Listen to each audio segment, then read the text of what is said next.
The G protein pathway is one of the most common pathways that's used by cells, and it starts off with the G protein receptor. The G protein receptor is located on the plasma membrane, and it is where the ligand attaches. Once the ligand attaches, it undergoes a shape change. And this shape change allows for the G protein, which is a relay molecule or relay protein, to connect to it. And due to the shape change of the G protein receptor, phosphorylation can occur and allow for GDP to turn to GTP and thus turn on the G protein, activate the molecule. And this molecule then travels to its proper enzyme or protein and causes that molecule to undergo a shape change as well. Now, the shape change of this molecule causes the cellular response to occur, so it can turn on and off whatever process needs to occur within the cell. The tyrosine kinase pathway it's greatly involved in the growth and emergency repair for the cell a lot of the time. And it begins with the binding of the ligands. And this causes these to come together and associate very closely. This forms a complex that's called dimer in a process of dimerization. And dimerization activates the tyrosine kinase region where 6 ATP are used and are transformed into ADP, so the phosphates are given from the ATP to the tyrosines.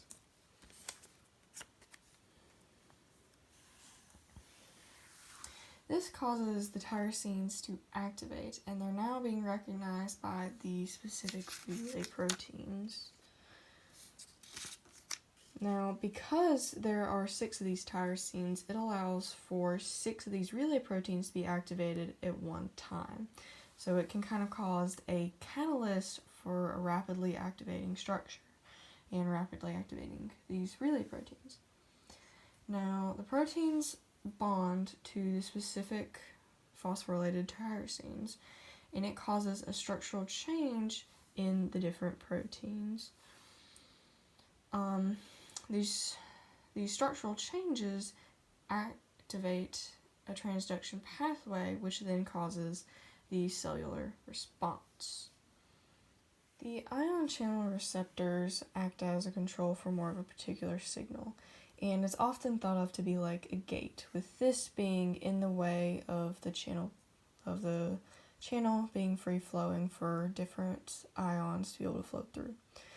But when the ligand connects to this receptor protein, it undergoes a shape change that then allows for the gate to be opened and these different molecules to flow through to the other side, thus changing the pH and causing the cellular response. The cellular response usually involves just letting these ions flow through, and once enough ions have flown through and the cellular response wants to be cut off, the ligand detaches, and thus the shape changes back to where it was, closing the ion channel. The intracellular receptors are mostly for receiving hormones and for receiving steroids. But because these molecules are lipids, they don't need receptor proteins on the membrane to allow them to flow in or flow out. They can just flow into the cell by diffusion through the phospholipid bilayer just across the cell membrane. So secondary messengers are more relay molecules that are within the cell, and these are ion-based. They are within a cell and they move about within the cell. One of these is the cyclic AMP. It's made of adenylyl cyclase from ADP. Another example is calmodulin and IP3, and these are mainly used to help create and control muscle contractions. And this process occurs with the ligand for muscle contraction combining with the G receptor protein, which then undergoes a shape change. This shape change allows for the G protein to be phosphorylated, turn GDP into GTP, and that obviously makes it activated. Now this active G protein will travel to this molecule, which is called PIP2, and it will convert it into a molecule of IP3. IP3 will then travel down to the endoplasmic reticulum, and the endoplasmic reticulum is a storage space for calcium ions.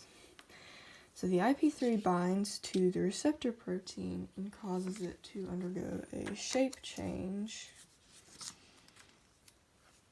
Now the shape change allows for the calcium ions to flow into the cytosol.